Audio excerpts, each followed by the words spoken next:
And even that can be tragically bad. Jesus, I'm going to see something. And again, I have no poker face. If I see something, you're gonna know I saw something. Is something wrong? No, everything's okay. All right, how we feeling about A flutter and A fib? And not to confuse you, but Chris, would you agree with me? There's such an animal called A fib flutter. Have you ever looked at a irregular rhythm and then all of a sudden you see sawtooth pattern? There is such an animal. Some people will say there isn't, but I'm here to tell you there is. Let's talk about one of my favorite things in the world. But before we do, talk about SVT, let's stop and think. Stop and think. The most important consideration in any atrial dysrhythmia is the what? The ventricular rate. Because remember what I said, goal number one is slow that train down. The ventricular rate. Then you have to ask yourselves, is the patient symptomatic? Are they perfusing or not? And remember, anything fast, we can tell them to cough. Anything fast, you can tell them to cough. That's going to determine how we treat the patient. But synchronized cardioversion. We've already described it, but here it is for you in black and white. It involves the use of the defibrillator. However, the shock will be synchronized with the client's R wave simply by pressing the sync button. Every time we cardiovert, you have to re-engage the sync button in the event that you need a re-cardiovert. Because sometimes, Mr. Frank in the cath lab, the first shock didn't do it and we have to do it again. But that's rare. But it happens. You definitely need a consent. And think about it, dude. Anesthesia's there knocking them out. Supplemental O2, pulse ox, blood pressure, suction is available, code card is available, all that stuff. Boy, you should see me by Friday afternoon. I'm like that. Okay. And lucky duck that gets to push the button, synchronize, charge. Ooh. I'm clear, you're clear, all clear, boom, done. Reassess your patient. Now we're on to SVT. SVT. See this? It ain't coming from the SA node. And it's not really coming from the atria. It's coming from right above the ventricles. Supraventricular tachycardia.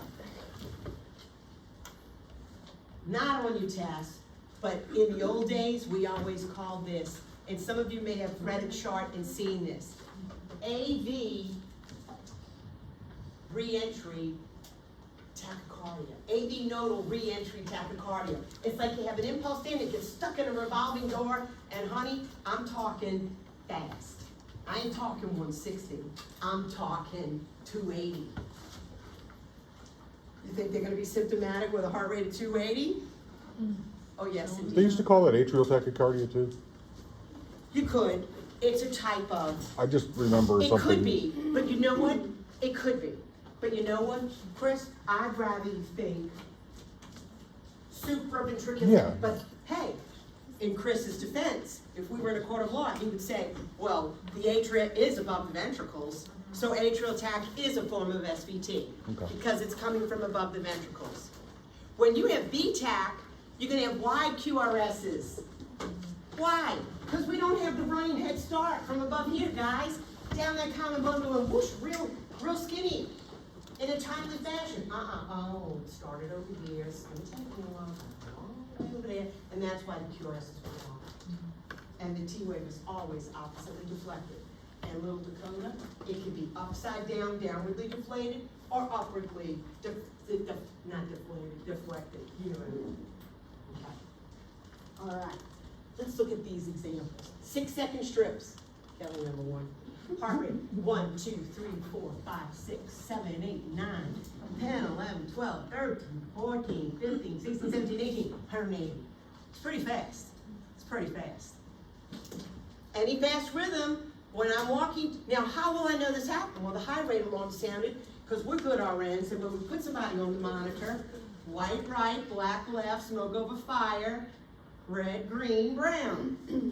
One of my students in orientation said, hey, hearts love chocolate. Put the brown one on, on one of the V leads. So you've got this fast heart rate. We set the high rate alarm when we put them on the monitor. High rate 120, unless you're a peds nurse, because kids have faster heart rates than adults. Low rate 50. High rate alarm sounded. Who was it? Oh, it's Miss Stephanie. Miss Stephanie, you okay? Miss Stephanie, give me a cough.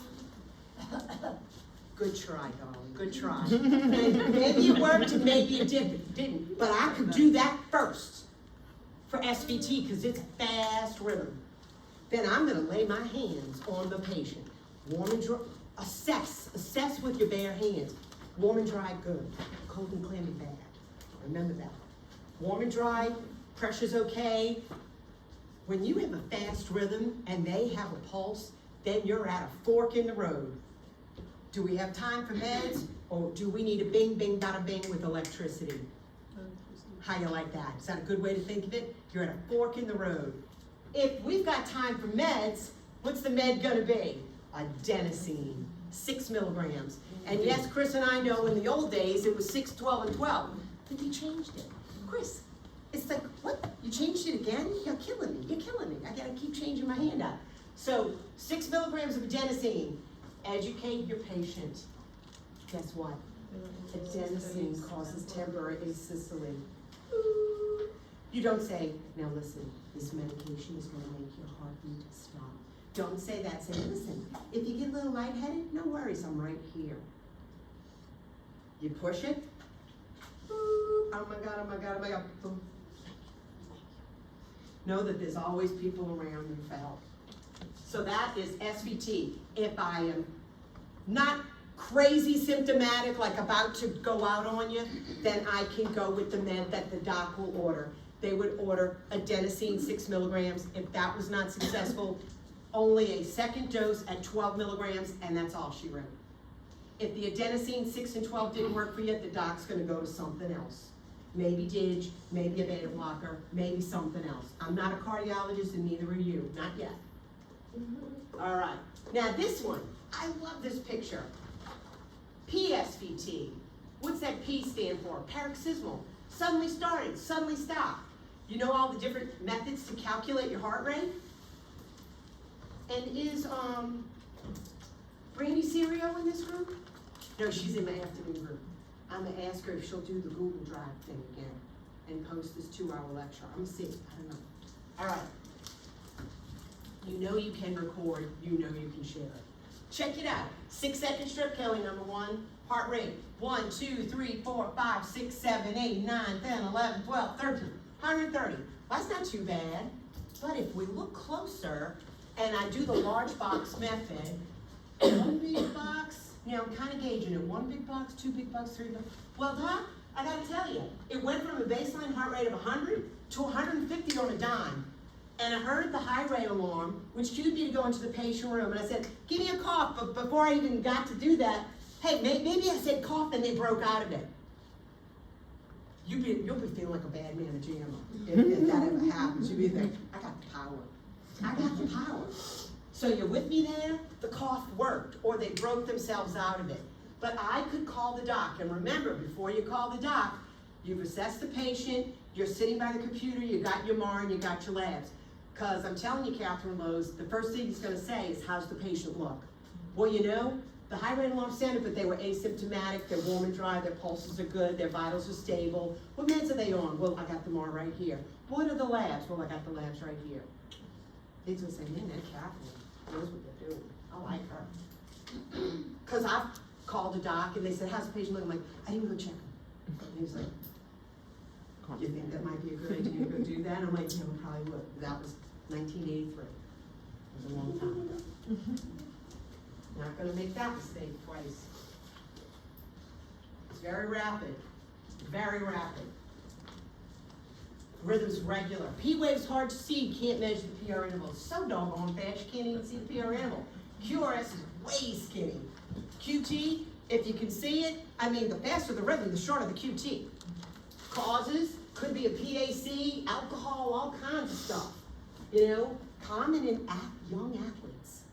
Dude. Significance, cardiac output is compromised, and we know why. Contract, fill, contract, fill, contract, fill, contract, fill. Oh my God. Palpitations, may be sudden onset of symptoms. hemodynamically compromised. Slow that heart rate down. Diaphoretic, dizzy, nauseated, nervous. Hey, I'm gonna tell you a story, and you have a sheet of paper in front of you. In fact, it's a little packet. If the SVT is stable enough, tell them to cough.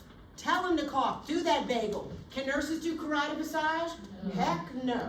A doc can only do it on one side, and they shouldn't do it on elderly patients, because they got plaque. Rocky Savity had bilateral carotid endarterectomies. All right. So I would never hesitate to tell my patient, go ahead and cough. What do vagal maneuvers do?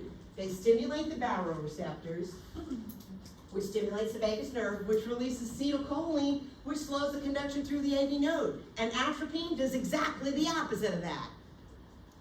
All right? Cough, bear down. Never have I said, get out of that bed and squat.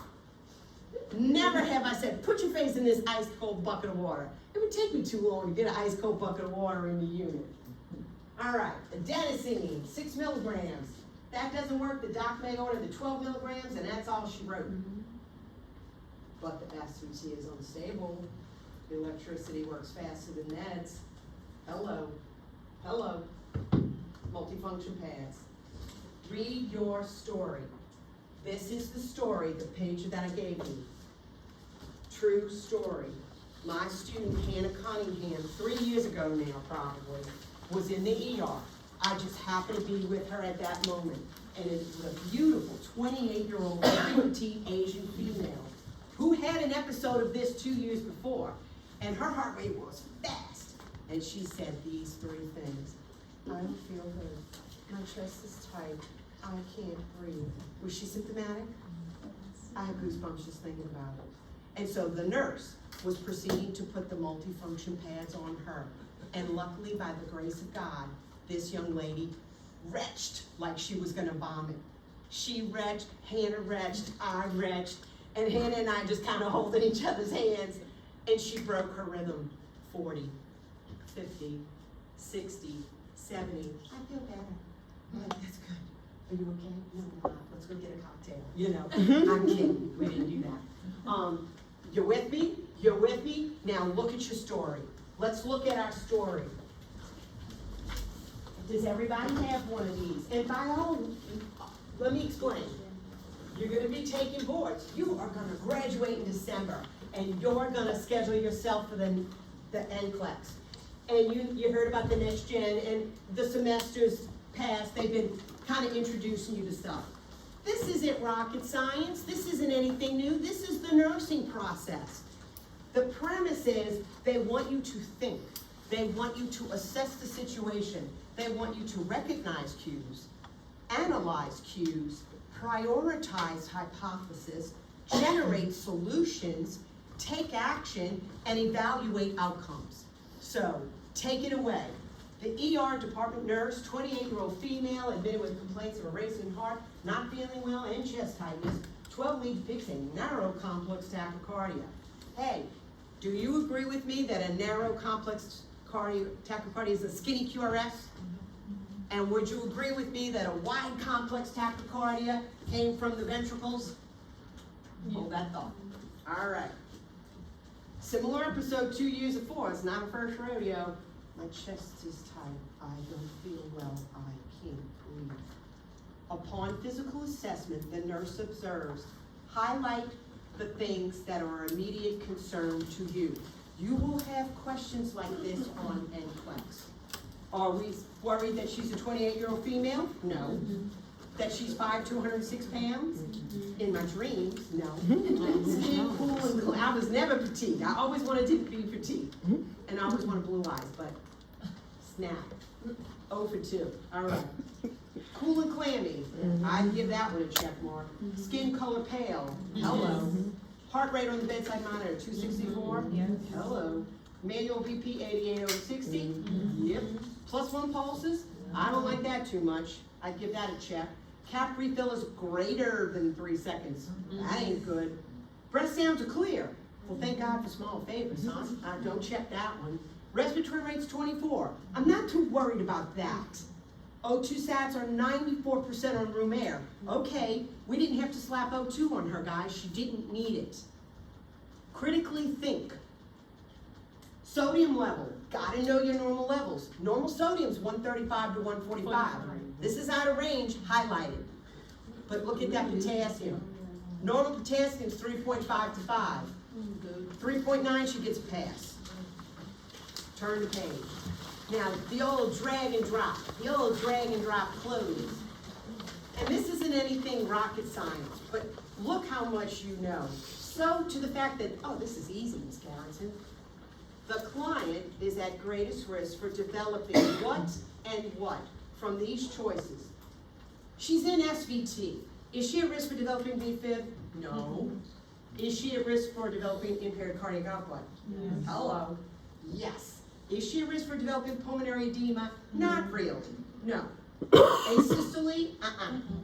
Loss of consciousness? Yeah. Oh yeah. We thought she was going out. I can't breathe. My chest is tight. I don't feel good. And then I'm like, oh my God, is this happening? I'm like, yeah, it's happening. All right, next page. They're gonna have stuff like this for you to put together. The client is at greatest risk for developing what due to what?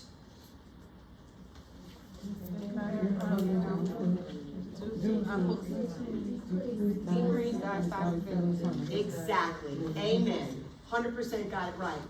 Impaired cardiac output related to the decreased diastolic filling time. And doesn't that right there tell you what you need to do? We need to slow this heart rate down. Turn the page. This is where the thinking comes in.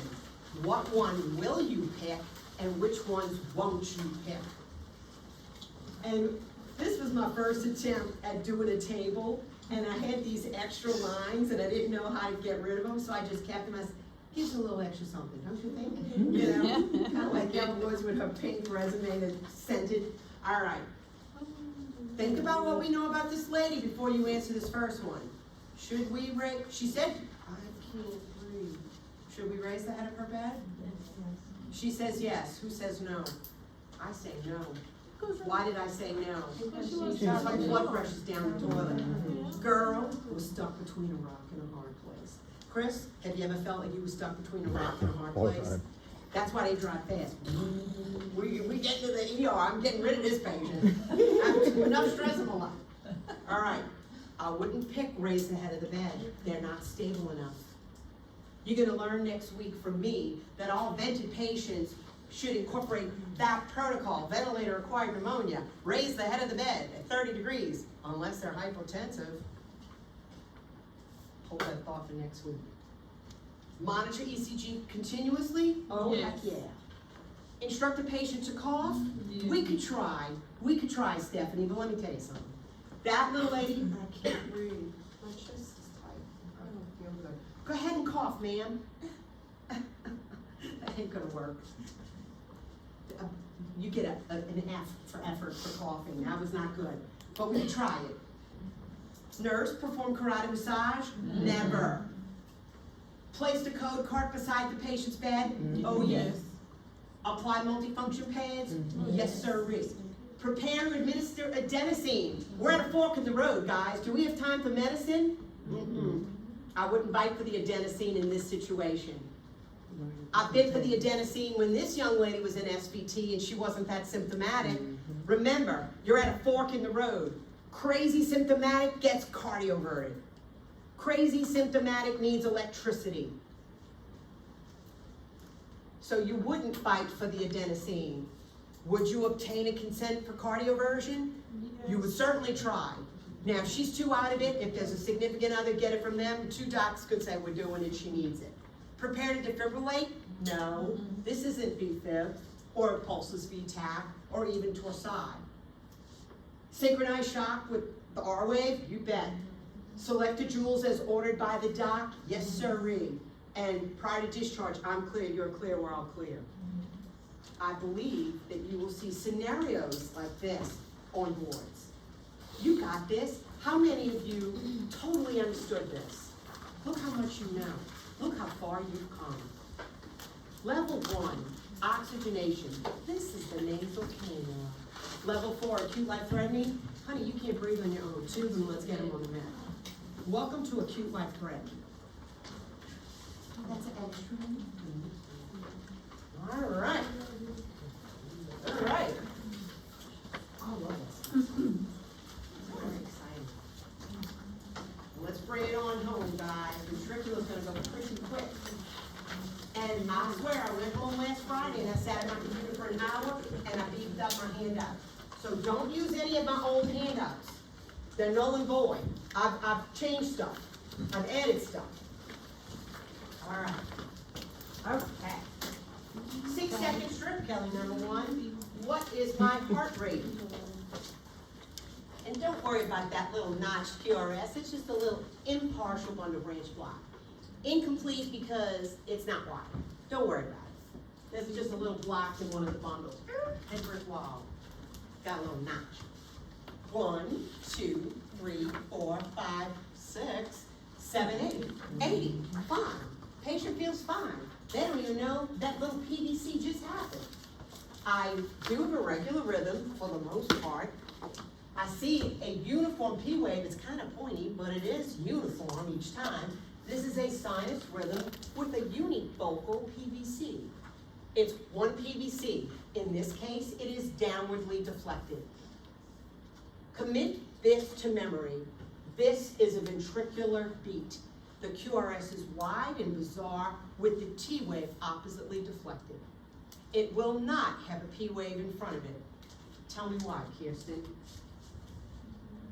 Because it's coming from down here. It didn't come from the SA node. I love a nurse that's honest. I have no idea what you're talking about, Ms. Garrison, but because it didn't come from the SA node. You'll have nice P waves when it came from the school of the SA node. That beat came from the ventricle.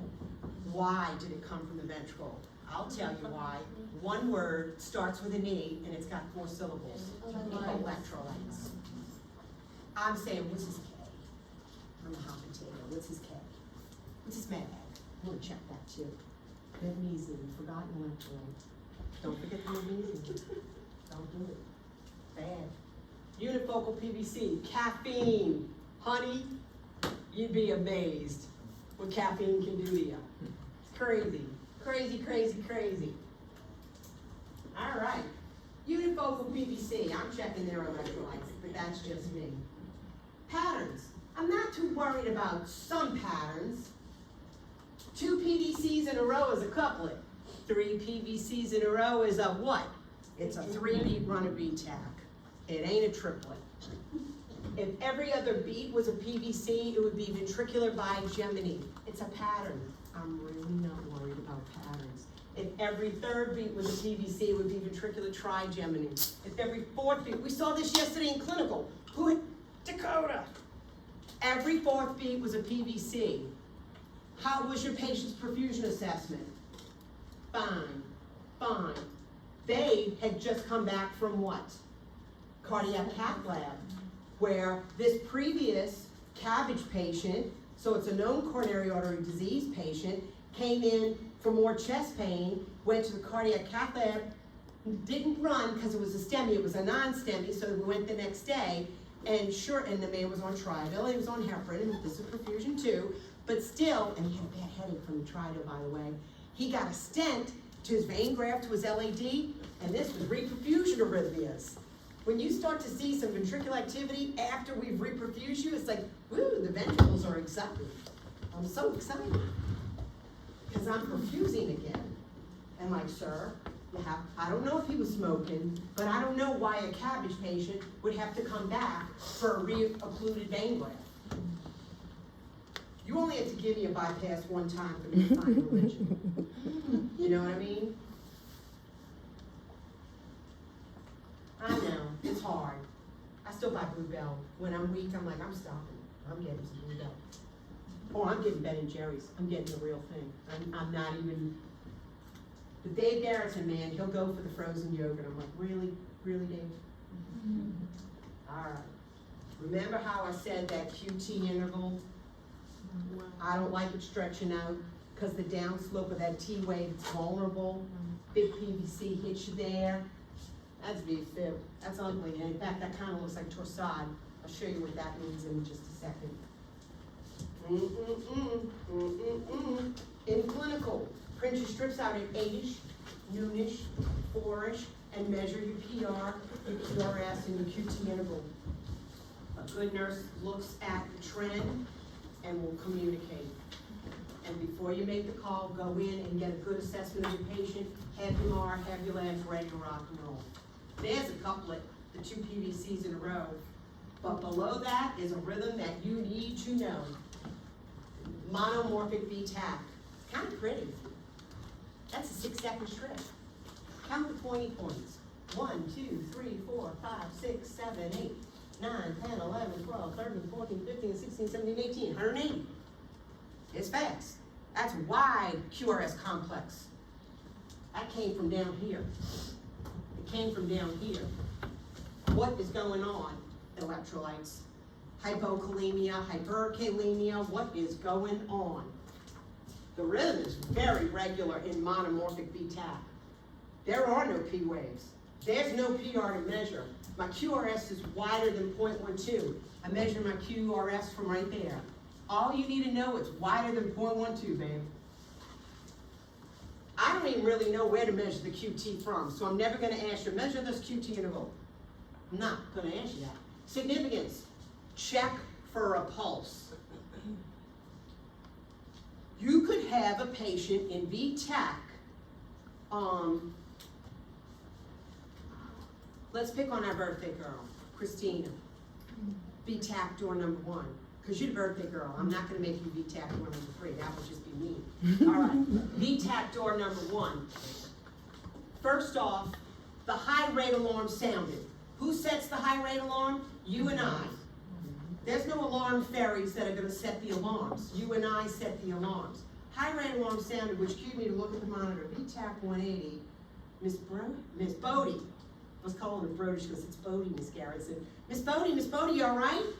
You all right? Come on, it's your birthday. Yeah, honey, I'm fine. It's my birthday. Woo, woo, feeling good. Good, give me a cough.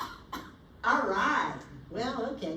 But then, and it didn't break, but she's stable. She's warm and dry. I've assessed her pressure, 120/80. Pulses are good. All right, you know what? I've got standing orders, and you do too, for that patient. Amiodarone, 150 in a 100 ml bag over 10 minutes. I've got time to work with medicine for this patient in V-tach with a pulse that is stable. Fair enough? And if that little IV piggyback over 10 minutes worked, the doc's gonna tell us to hang a drip. And it's a pre-mixed bag, Nexterone, 360 and 200. Don't worry, it's on your handout. It's there. In the old days, did you ever have to mix your own amiodarone, 900 milligrams and 500? The old days, we used lidocaine.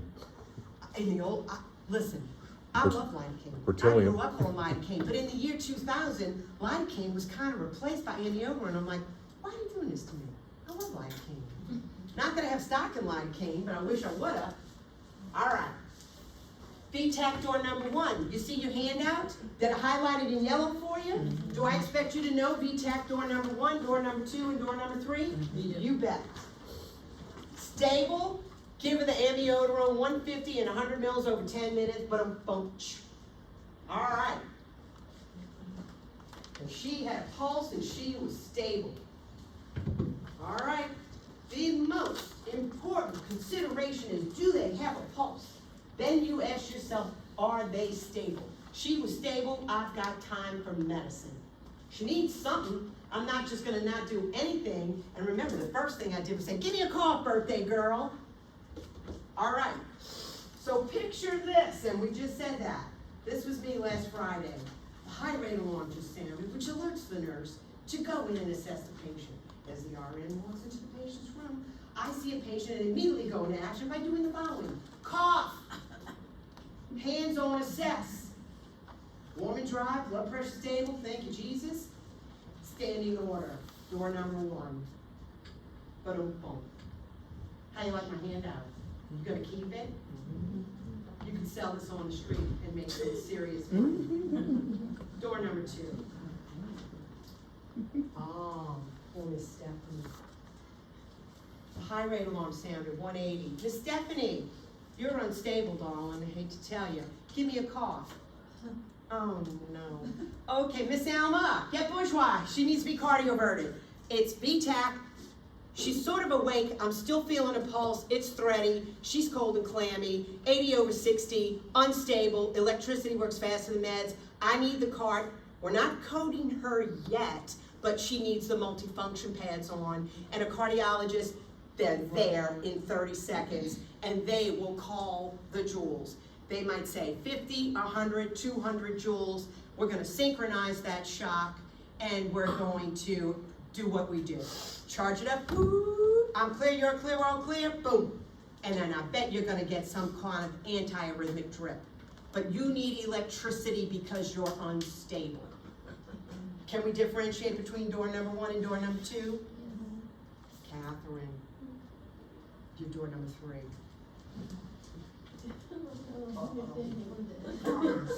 Uh-oh, she said the words, uh-oh, I'm dead. You got it, girl. You got it. Oh, man. VTAC, high rate alarm sounded. Walk in. She's looking slumped over. Please, please be sleeping. Please be sleeping. Miss Catherine? Miss Catherine? No, she's not budging. Check her carotid pulse for 5 seconds. No pulse. Miss Alma, call a code. Kelly, get the cart. That's exactly what I would say, and that's exactly how I would say it. And people start to move. And then I drop the side rail, I look at the bottom of the bed, and there's a CPR button, I press it, her bed goes flat, and I start compressions. Why did I activate the code before I put my hands on her chest?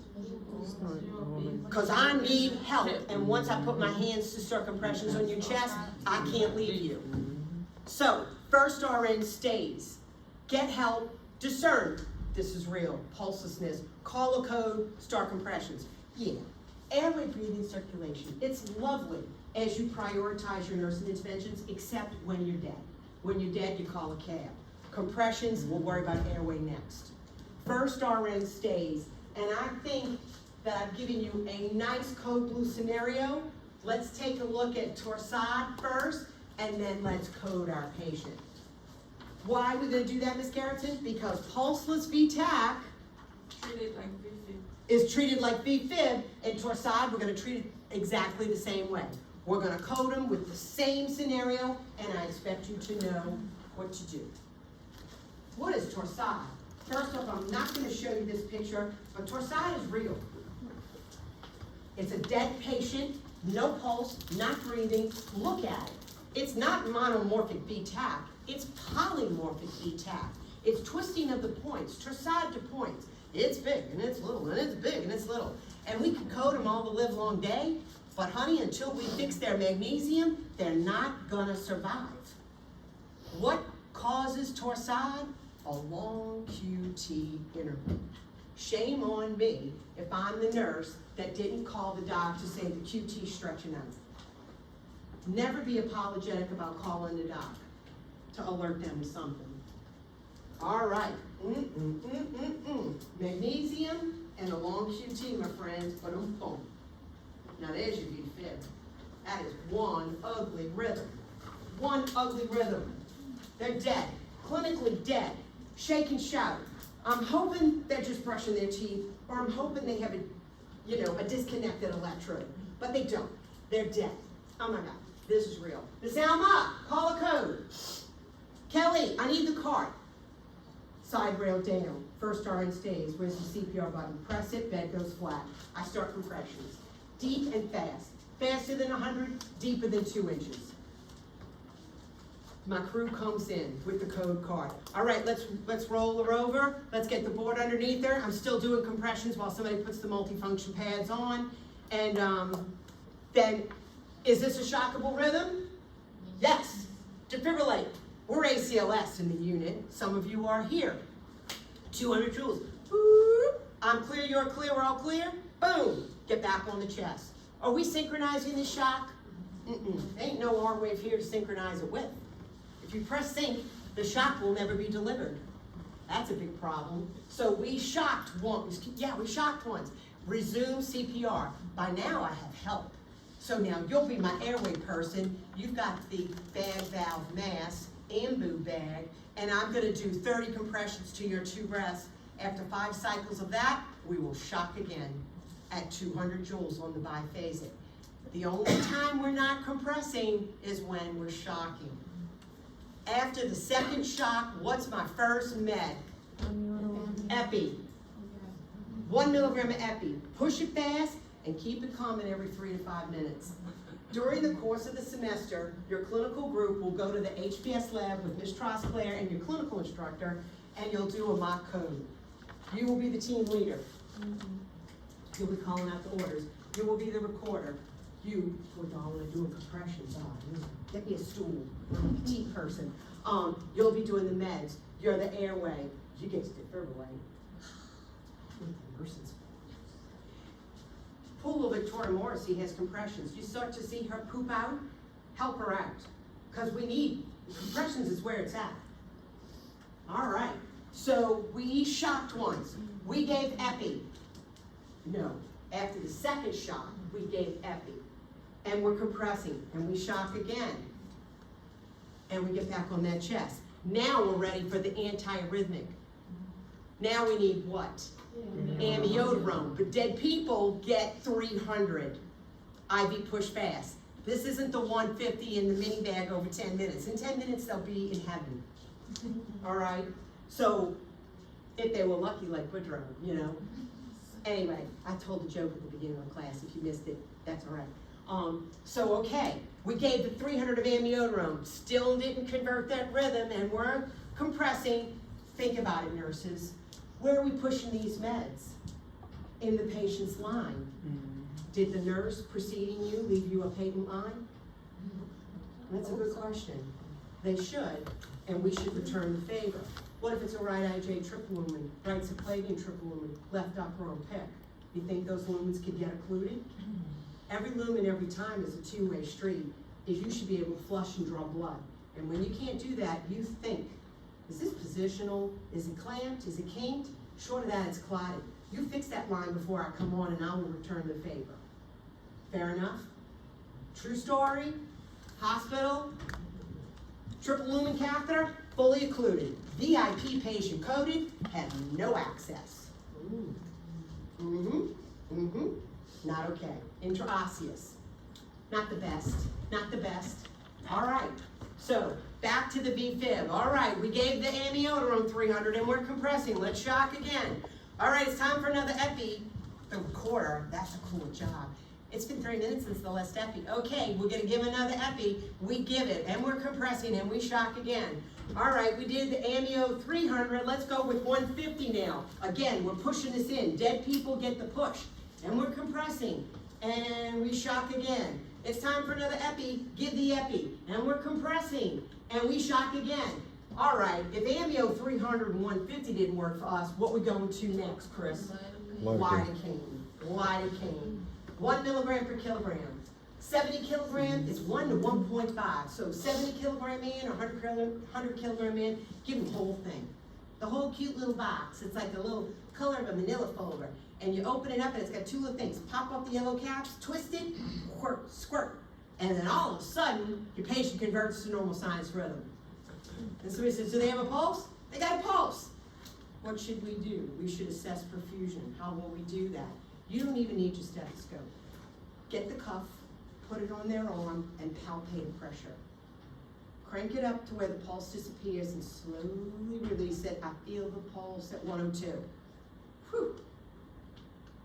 If this was on the floor where this code happened, call the unit. Y'all got it bad? We're coming.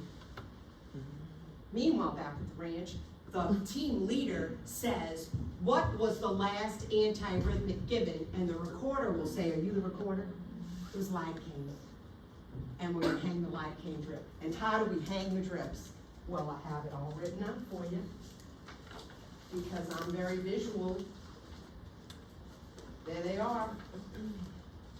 I love a lidocaine drip, just like Chris. It's pre-mixed on the card, 2 grams and 500, set the pump at 60. It's 4 milligrams per minute. Then in a matter of time, the doc will say, knock it down to 3 milligrams per minute, 45 mils, 2 milligrams per minute, 30 mils, and then 1 milligram per minute, 15 mils. Okay. Hey, guess what?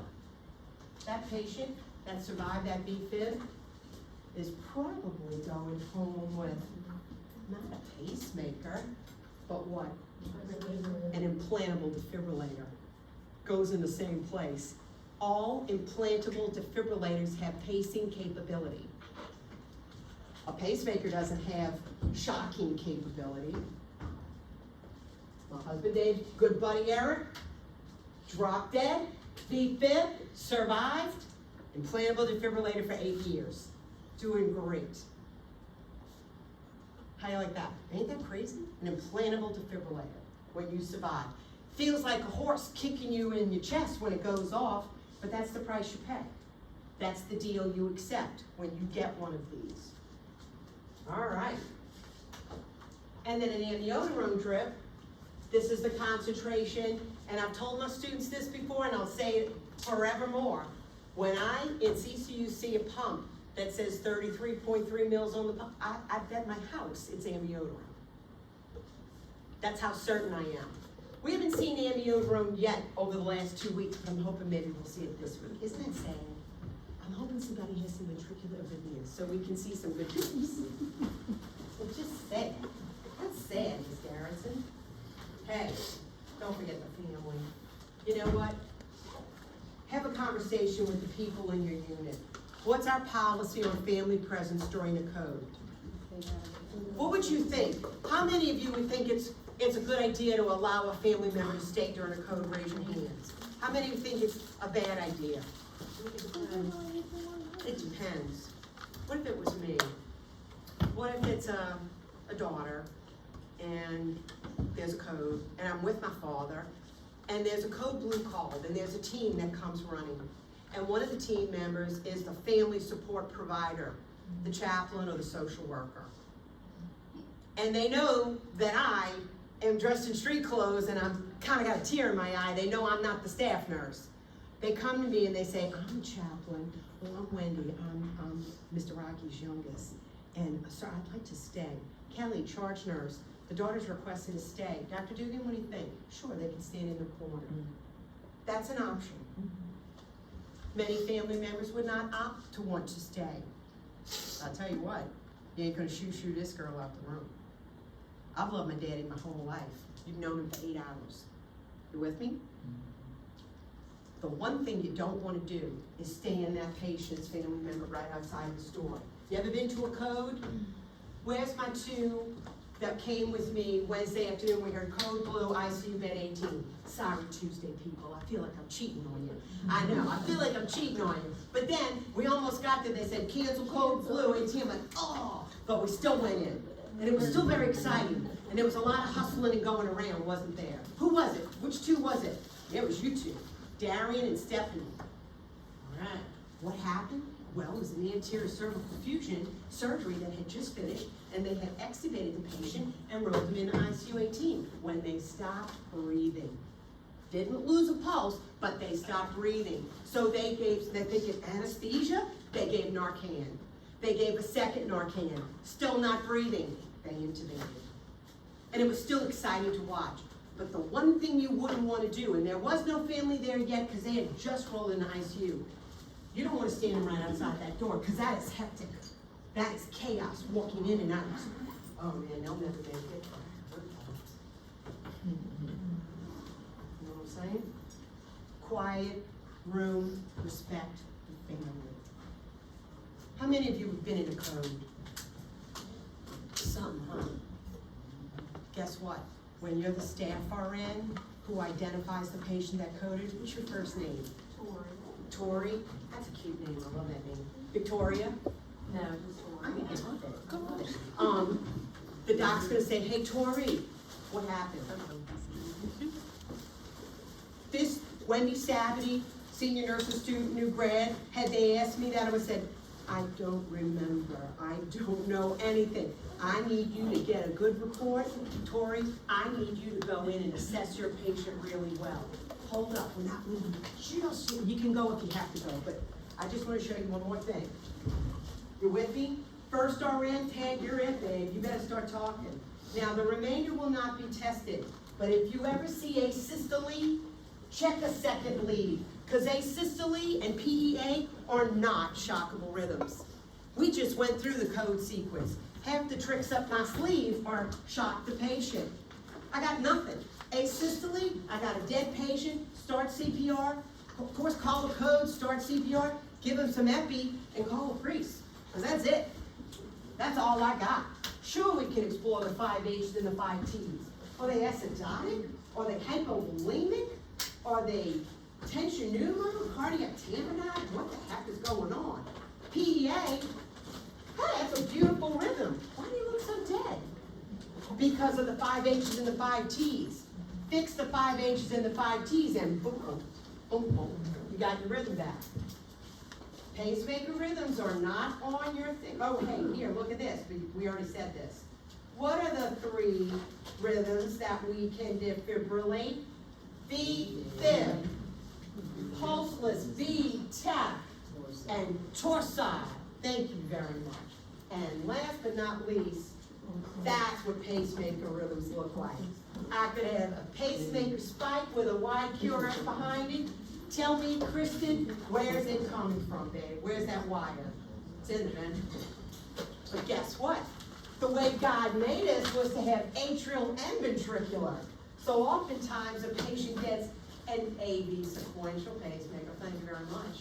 I don't have 1 pacemaker spike, babe. I got 2. 1 for the atrial, 1 for the QRS. And sometimes you see the little P-web and sometimes you don't. It always confuses the heck out of me. But who we checking? The monitor of the patient. Do they have a pulse? How we feeling? Perfusion. Cardiac output is equal to heart rate times stroke volume. Perfusion 1 is done. It was about the heart rate. Heart rate slow, heart rate fast, heart rate not at all. That is perfusion 1. You good? Okay. All right. If you going cuckoo,